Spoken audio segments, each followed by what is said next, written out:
जय जय श्री राम। तब नारद जी महाराज ने जब व्यास जी महाराज को 4 श्लोक प्रदान किया तो श्री व्यास जी महाराज ब्रह्मणद्यां सरस्वत्यां आश्रमः पश्चिमे तटे सम्याप्रास इति प्रोक्तम् ऋषिणां सत्रवर्धन।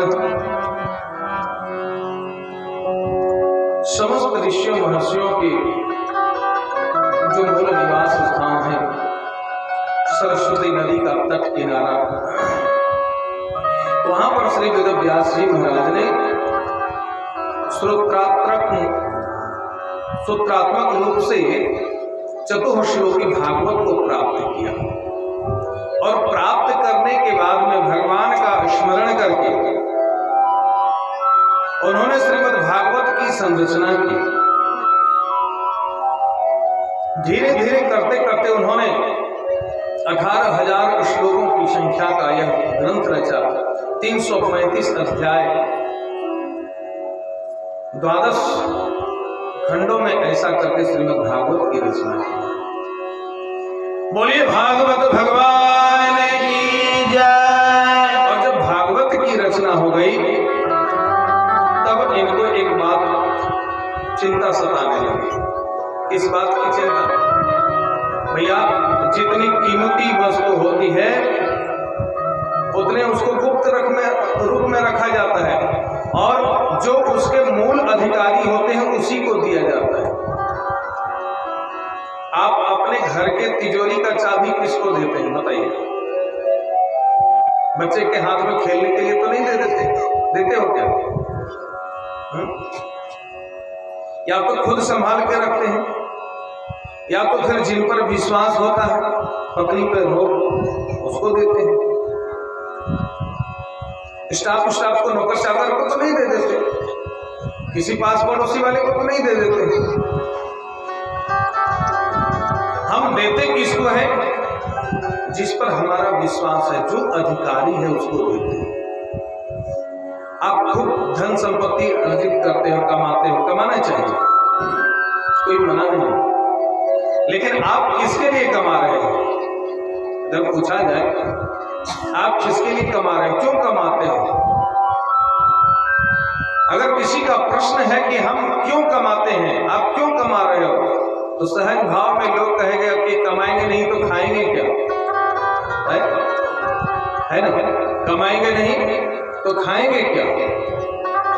लेकिन फिर प्रश्नकर्ता अगर आपसे पूछ लेंगे कि भैया खाते किस लिए हो, तब आप कहोगे कि खाएंगे नहीं तो जिएंगे कैसे? है बात सही है ना? खाएंगे नहीं तो जिएंगे नहीं, ये भी बात सही है भाई, अच्छी बात है। कमाते किस लिए? बोल खाने के लिए। अब खाते किस लिए? बोल जीने के लिए। लेकिन फिर आगे अगर आपसे पूछा जाए कि जीते किस लिए हो, तब क्या कहोगे? जी किस लिए रहे हो और जाना कहाँ? भाई यही तो पता नहीं है महाराज, किसके लिए जी रहा हूं, किसके लिए जी रहा हूं यही पता नहीं है। किसके लिए इतने चोरी कर रहा हूं, किसके लिए इतनी बेईमानी कर रहा हूं, लोगों को ठग रहा हूं, 3 का 13 कर रहा हूं, चूना लगा रहा हूं, हड़प रहा हूं। एक बात समझ में नहीं आ रही कि ये कर किसके लिए रहा हूं?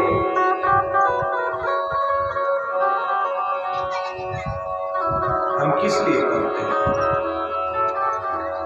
अपने संतान की मंगल कामना के लिए, यही नहीं।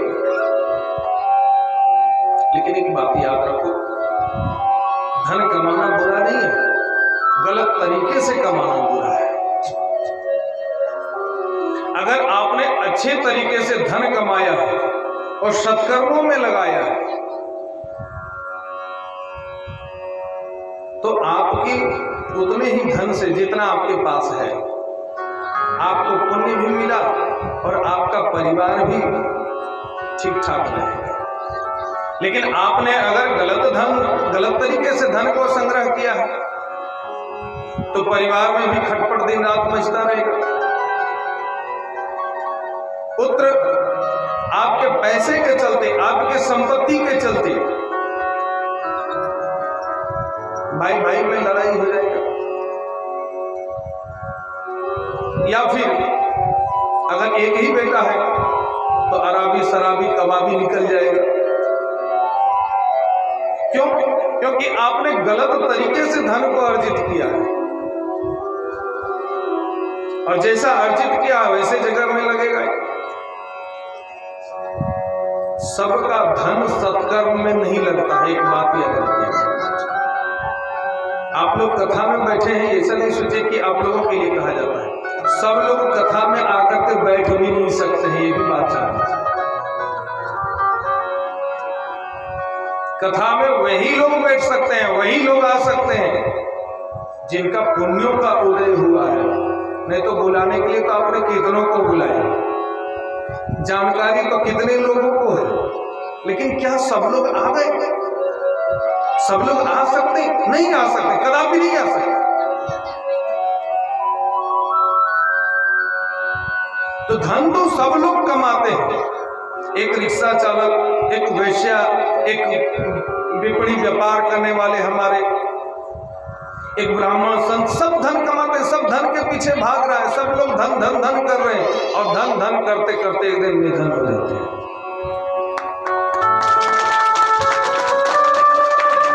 जीवन भर किया धन धन धन, और एक दिन हो गया निधन। बेटा कार्ड छपाता है, बड़े दुख के साथ में सूचित किया जाता है कि हमारे पिताजी का निधन हो गया है। जिसके लिए तुमने धन धन किया, जिस बेटा को तुमने धन माना, वही पिता कार्ड को, वही पुत्र आपके लिए कार्ड छपवा रहा है। दूसरा आदमी कोई कहे कि वो निधन हो गया तो बात छोड़ो, आपका बेटा ही कह रहा है कि वो निधन हो गया बाप मेरा, उसके पास कुछ नहीं बचा।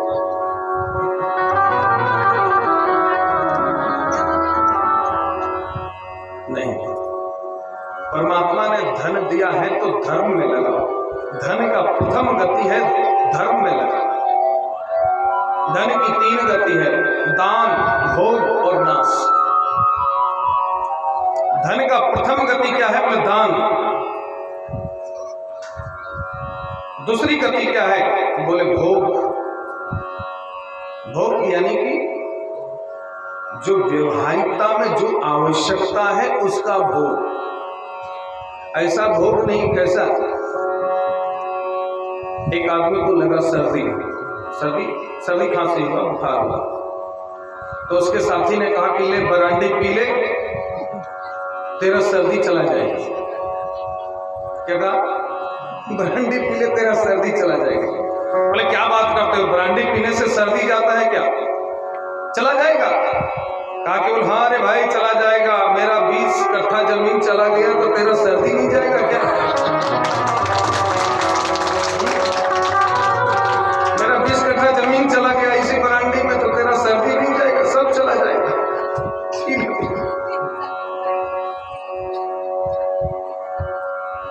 तो धन का दूसरा गति क्या है? भोग।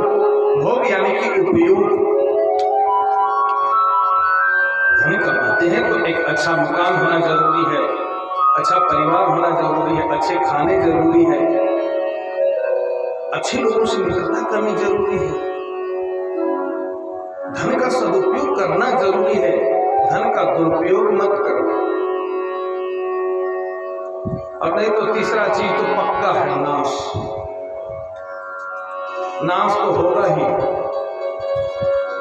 हम आप चोरी बेईमानी लूट खसोट करके जमा कर लेवे, हमसे नाश नहीं हुआ, लेकिन हमारे संतान उसको नाश करके रख देगा। आइए प्रसंग पर आते हैं। विचार किया व्यास जी ने कि मैं इतना सुंदर ग्रंथ का रचना किया हूं, इतना मूल्यवान ग्रंथ की रचना किया हूं, तो किसको दूं? कुपात्र को दान नहीं देना चाहिए, कुपात्र को ज्ञान नहीं देना चाहिए। याद रखिए, सांप को दूध नहीं पिलाना चाहिए। क्यों? बोले जो दूध पिलाता है उसी को डसता है, उसमें और विष की मात्रा बढ़ जाती है। इसलिए जो पात्र होवे उसी को दान दो, उसी को ज्ञान दो। व्यास जी सोचने लगे इतने अद्भुत ग्रंथ की हमने रचना किया है, तो ये ग्रंथ में प्रदान किसे करूं? तो इन्हें कोई और स्मरण नहीं आया, अपना पुत्र ही स्मरण आए। इनका बेटा कौन है? बोले सुखदेव जी महाराज। बोले सुखदेव जी महाराज की जय। अब पुत्र याद आए। पुत्र क्यों याद आया? पुत्र है इसीलिए याद आया नहीं, पुत्र पात्र है इसीलिए याद आया, इसका अधिकारी है इसीलिए याद आया। नहीं तो इनका बेटा तो ऐसे परम संत हैं, जन्म लेते ही जंगल की ओर चल दिया। जन्म लिया जो ही मां के गर्भ में, ये 12 वर्ष तक रहे सुखदेव भगवान। कितने दिन रहे? पूरे के पूरे 12 वर्ष मां के पेट में ही रहा, बाहर ही नहीं आ रहे थे। भगवान ने आकर के कहा कि बेटा बाहर निकलो, मां को कष्ट हो रहा है। आजकल की माताएं का अगर 9 महीना से ज्यादा हो जावे तुरंत जाते हैं डॉक्टर के पास, है? डॉक्टर कहता है जल्दी करो, नहीं तो जच्चा और बच्चा का दोनों का जान खतरे में है। तो तुरंत चीज फाड़ करवा करके माताएं भी थोड़ी सी कष्ट नहीं सहना चाहती, भले पेट फट जाए, ऑपरेशन जल्दी करो साहब, मैं तो बच जाऊंगी। पहले के समय में इतना ऑपरेशन कहाँ होता था जितना आजकल हो रहे हैं। आजकल किसी का नॉर्मल बच्चा सुन रहे कि अब किसी माँ के हो रहे हैं नॉर्मल में से संतान। आजकल सब का बोल बच्चा उल्टा हो गया है, तो बच्चा आड़ा हो गया है, तो ऐसा है। शिशु के गर्भ में आते ही बोल अब तुम आराम करो, आराम करने की जरूरत है। जब आराम करोगे, हराम की रोटी खाओगे, तो फिर पेट पर आना तो चलेगा ही चलेगा, तो चलेगी चलेगी, है? मेहनत करके खाओ, पुरुषार्थ करके खाओ। हमने, आप लोग भी तो देखे होंगे, हमसे ज्यादा तो आप लोग उम्र दराज हैं। लोगों का काम करते करते पता चलता था कि गए हैं पानी लाने के लिए कुआं पे और रास्ते में ही प्रसव हो गया। ऐसी भी घटनाएं घटती थी, कब हो गया पता ही नहीं चल रहा था। पानी खींचते खींचते बोलो उसको वहीं दर्द हुआ और वहीं प्रसव हो गया, उसको वहीं प्रसव पीड़ा हुई, वहीं बच्चे को जन्म दे दिया। ऐसा हुआ है कि नहीं? ऐसा होता था कि नहीं? और आजकल हॉस्पिटल में गया है, 24 घंटे बोल पानी चढ़ रही है, स्लाइन हो रहा है, अभी तक नहीं हुआ, अभी तक नहीं। अब इतने बजे अगर नहीं हुआ तो फिर बचेगा ये तो क्या करें। पात्र का स्मरण आया। 12 वर्ष तक मां के पेट में सुखदेव भगवान है। भगवान ने आकर के निवेदन किया कि बेटा बाहर निकलो। सुखदेव जी ने अंदर से ही कहा कि प्रभु आपकी माया बड़ी प्रबल है, मैं बाहर आऊंगा तो आपकी माया मुझे पकड़ लेगी, इसलिए मैं मां के ही गर्भ में भजन कर रहा हूं, मुझे यहां ही सुख मिलना। पहला बात। अब दूसरा बात, एक चीज ध्यान रखो, जो बच्चा माता पिता को कष्ट देने वाला होगा, समझ गए, ध्यान से सुनना पड़ता, बुरा नहीं मानना। जो बच्चा माता पिता को कष्ट देने वाला होगा, वो मां के गर्भ में आते ही माता पिता को कष्ट देना चालू कर देगा। संसार में आने से जो बच्चा अपने मां का ही पेट फड़वा देवे, पेट फाड़ देवे, वो क्या बाद में सुख देगा माता पिता को? है? बाद में क्या सुख देगा? ताली तो बजा दिए आप, बहुत अच्छा लगा सुनकर के कि वो बेटा बेटी सुख नहीं देगा, लेकिन क्यों नहीं देगा पहले बात तो पूरी सुन लो, तब ताली बजाना है। आप अच्छे काम करोगे ने, दिन भर सिनेमा देखोगे, दिन भर सीरियल देखोगे, दिन भर मोबाइल देखोगे, दिन भर मार काट देखोगे, धूम धड़ाका वाला, तो गर्भ में जो बच्चा आया है तो वो भी तो वही देख रहा है, उसका भी कांटेक्ट वहीं से जुड़ा हुआ है। आप जैसा सीरियल देख रहे हो वो सब चित्र उतार रहा है वहीं बैठे बैठे, और वो माँ का पेट फाड़ते चिरते आता है।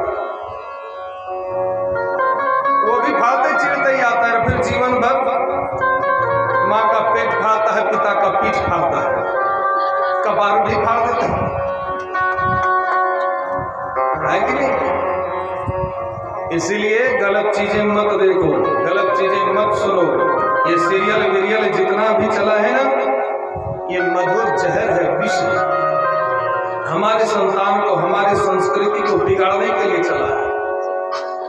हर प्रकार से हमारे धर्म को, हमको, धर्म को तो छोड़ो, हमको कमजोर करने के लिए चला है। ये सब विदेशी षड्यंत्र है और कुछ भी नहीं है। टीवी पर आज कितने चैनल हैं बता सकते हैं? अनगिनत चैनल है, लेकिन उसमें से धार्मिक चैनल कितने? 300, 350, 400 चैनल है, लेकिन उसमें से 5-7 ही चैनल ऐसे हैं जो धार्मिक चैनल है। लेकिन उन धार्मिक चैनल को लोग इतना बैकअप कर देते हैं, आप नहीं करते नहीं तुरंत से।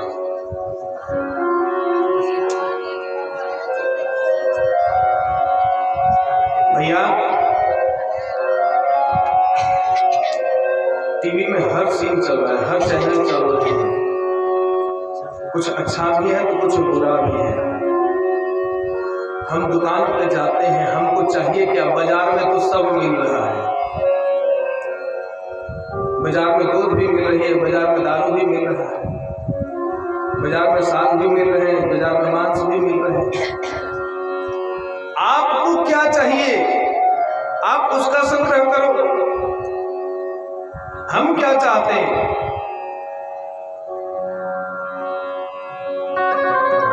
बेचने वाले तो सब कुछ बेच रहा है, सब कुछ बिक रहा है। लोग अपने तन बदन को बेच रहे हैं।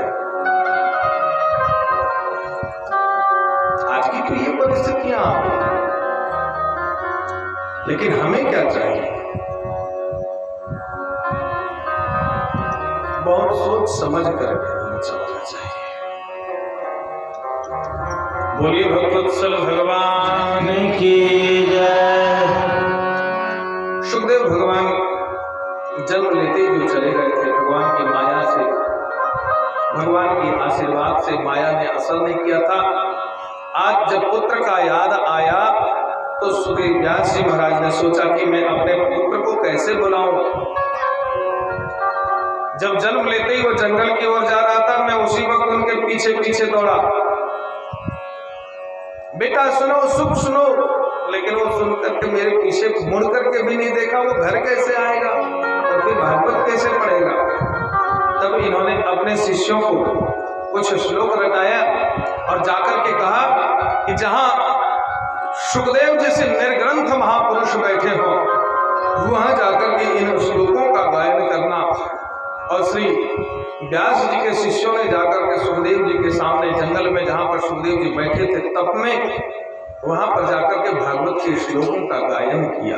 बरहापीरम नटवर बपुः कर्णयो कर्णिकारम बिभ्रत वाशः कनक कपिशं वेजयन्तीं च मालां रंधान रेणोरधर सुदेह कुर्यन् गोपवृन्दै वृन्दारण्यं सुभद्रमणं प्राविशत की।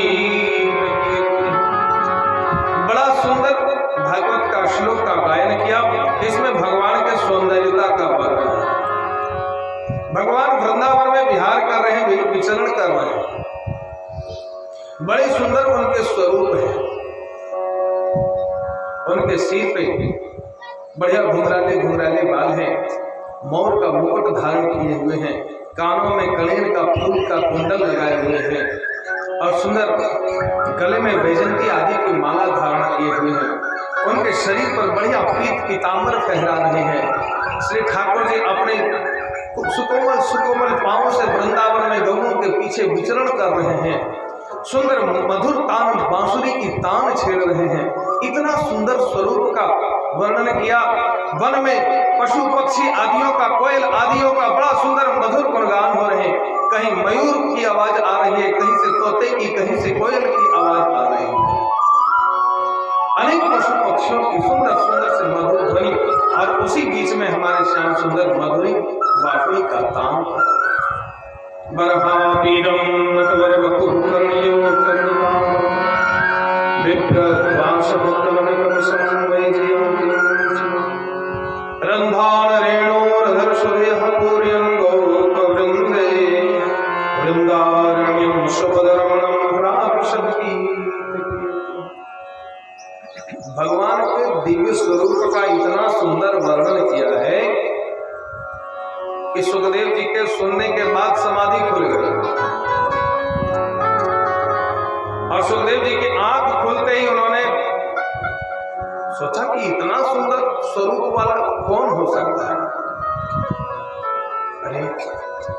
हमारे जैसे निर्ग्रंथ पुरुष को अपनी ओर खींच रहा है, वो कौन है? ऐसा कौन पुरुष है? वे कोई साधारण नहीं हो सकते। सुनने में तो बड़ा सुंदर स्वरूप है, मेरा समाधि खुला कैसे? फिर सोचा कि अरे केवल सौंदर्यता है, सौंदर्यता का वर्णन होगा, कोई वृंदावन में कोई होगा जिनका इतना सुंदर स्वरूप है जिसकी चर्चा कर रही, लेकिन जो सौंदर्य है क्या उनका स्वभाव कैसा है? अक्सर देखा जाता है जो सुंदरवान होते हैं उनका स्वभाव अच्छा नहीं होता। बाहर से तो बहुत अच्छे लगते हैं देखने में, लेकिन भीतर में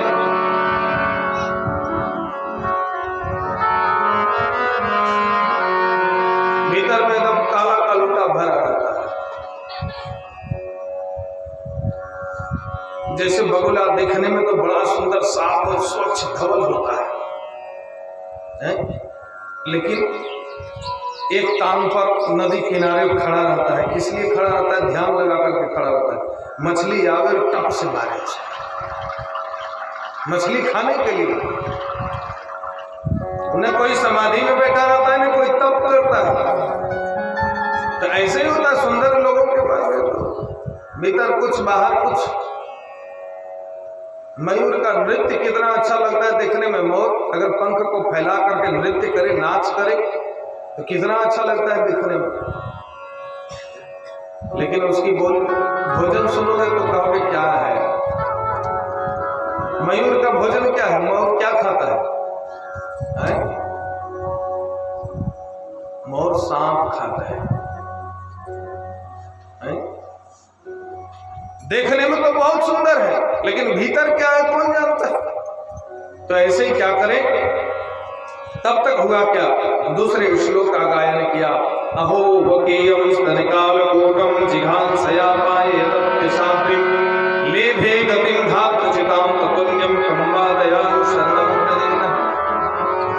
अब की बार भगवान की दयालुता का, कृपालुता का वर्णन जब किया है तो सुखदेव भगवान से ठहरा नहीं गया। अब तुरंत व्यास जी के शिष्यों से जाकर के कहा कि भैया आप लोगों ने ये कहां से श्लोक गायन किया, कहां पढ़ा, जरा मुझे भी बताओ, कुछ और सुनाओ। व्यास जी के शिष्यों ने कहा कि महाराज आपके पिताजी के पास ऐसे ऐसे श्लोकों का भंडार पड़ा है। अच्छा, मेरे पिताजी के पास में क्या कोई नई ग्रंथ की रचना किया? बोले हाँ हाँ, अभी लेटेस्ट, तुरंत। सुखदेव भगवान ने सोचा कि तब तो मुझे प्राप्त करना ही चाहिए। और भागवत की ऐसी महिमा है कि भागवत के कुछ ही श्लोक सुन करके सुखदेव भगवान आज खींच करके अपने पिता के पास चले आए। भागवत की कथा ही ऐसी है, कृष्ण की कथा ही ऐसी है कि लोगों को आकर्षित करता है, अपनी ओर खींचता है, सबको अपनी ओर खींचता है। अरे जब सुखदेव जैसे महान ज्ञानी पुरुष, परम तपस्वी संत को जब खींच सकता है तो हम आप सभी की कौन बात करें? बोलिए भागवत भगवान की जय। और श्री सुखदेव भगवान ने आकर के पिताजी के चरणों में, व्यास जी के चरणों में दंडवत प्रणाम किया है।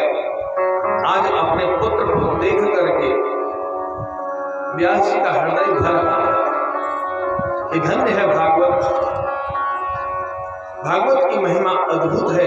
जो पुत्र मेरे बुलाने से नहीं आया, आज वो भागवत को सुन करके चला आया। भागवत की महिमा अद्भुत है, अद्भुत है।